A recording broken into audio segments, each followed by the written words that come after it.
Razia preman gencar dilakukan di mana-mana. Tak hanya preman perorangan, tapi juga preman yang berkedok ormas pengutip pungutan liar di sudut-sudut kota. Ya, apakah operasi pemberantasan preman kali ini efektif untuk mencabut premanisme sampai ke akar-akarnya? Kita diskusi bersama dengan Rusdi Maulana.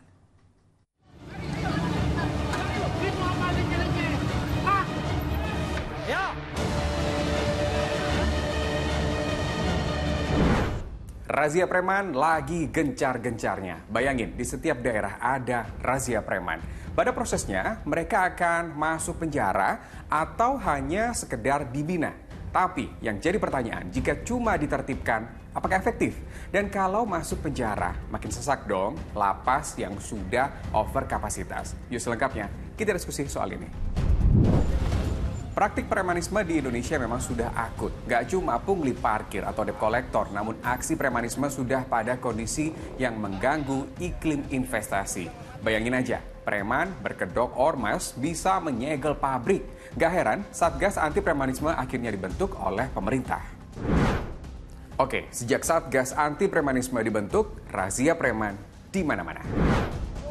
Kita mulai di Jakarta dulu, kota yang masih jadi pusat pemerintahan. Banyak yang berkelit ya. Nah, dalam razia preman di kawasan Cempaka Putih, Jakarta Pusat, petugas bahkan menemukan jukir liar, tapi punyai atribut sampai karcis retribusi Dinas Perhubungan. Segitu lihatnya ya. Di Medan, hari-hari awal razia ada 80 orang yang diduga sebagai preman dan juru parkir liar ditangkap. 9 orang langsung jadi tersangka karena terbukti melakukan pengancaman dengan senjata. Sisanya menjalani pembinaan polisi. Razia preman jadi angin segar bagi masyarakat. Tindakan premanisme ini lebih menurun sih gitu. Jadi buat kita nih masyarakat di Indonesia, apalagi di Jakarta ini jadinya nggak takut lagi deh untuk aktivitas di jalan. Kalau saya sih berharap pemerintah bisa secepatnya gitu buat menanggapi soal masalah ini dan turun tangan juga. Itu salah satu merupakan kesempatan kita untuk lapor ke pihak berwajib misalnya terkait dengan adanya premanisme dan semoga bisa meredam. Ya, itu juga harus dibasmi kan. Ini peluang yang bagus karena sebagai masyarakat kita bisa melaporkan secara offline ataupun dalam website seperti itu. Ya semoga premanismenya semakin berkurang dan kita merasa lebih aman buat bersosialisasi. Yap, Kapolri sudah bilang, siapapun yang meresahkan masyarakat akan ditindak tegas. Tidak peduli dari kelompok mana. Ada strategi-strategi untuk kemudian mengurangi. Baik bagaimana kemudian kita berkoordinasi dengan pemerintah daerah dan stakeholder terkait kenapa fenomena ini terjadi, sehingga kemudian di satu sisi ada solusi, di sisi lain juga kita mengharapkan tidak ada hal-hal yang kemudian dilakukan dan itu berdampak merugikan masyarakat lain. Apalagi terkait dengan masalah pertumbuhan ekonomi, terkait dengan investasi, kami Polri tentunya concern masalah itu dan kita akan mengawal program-program tersebut. Dan ini menjadi komitmen kita bersama untuk menjaga dan mengawal pertumbuhan ekonomi dan juga investasi yang ada. Jenderal Listio Sigit menyebut menyiapkan beberapa strategi dalam premanisme. Faktanya ada yang ditangkap, ada juga yang dibina. Pertanyaannya kemudian, sudah siapkah fasilitas penjara atau tempat pembinaan untuk menampung para preman-preman ini? Data sementara yang kami himpun dari sejumlah wilayah Polda di tanah air sejak operasi preman yang dimulai 1 Mei lalu, sudah ada ribuan tersangka ditangkap.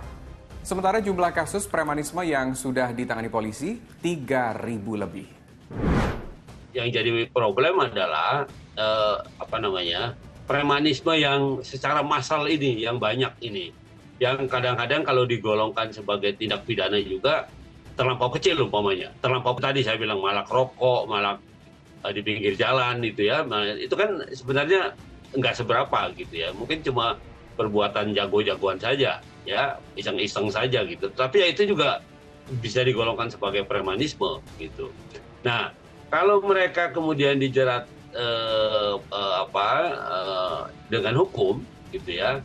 Ya itu tadi saya bilang sama dengan penjahat yang lain gitu. Ya artinya prosesnya ada di penyidikan di kepolisian, ada penuntutan di pengadilan gitu ya. Kalau sudah mempunyai kekuatan hukum, tetapi ya harus kalau hukumannya penjara ya harus masuk ke lembaga pemasyarakatan gitu. Nah meskipun itu tadi bahwa satu fakta juga lembaga pemasyarakatan kita itu juga sudah overloaded, sudah kepenuhan gitu ya. Nah saya kira negara juga sudah harus berpikir bagaimana mengatasi premanisme ini, mendekatinya tidak melulu dengan penegakan hukum. Apapun strategi penanganannya yang jelas tidak ada tempat bagi premanisme di Indonesia. Mau itu perorangan, ormas, atau kelompok-kelompok tertentu. Indonesia masih negara hukum, bukan tempat berlindung kelompok tertentu yang membawa keresahan. Gimana? Kamu punya pendapat lain? Yuk silahkan kita diskusi di kolom komentar.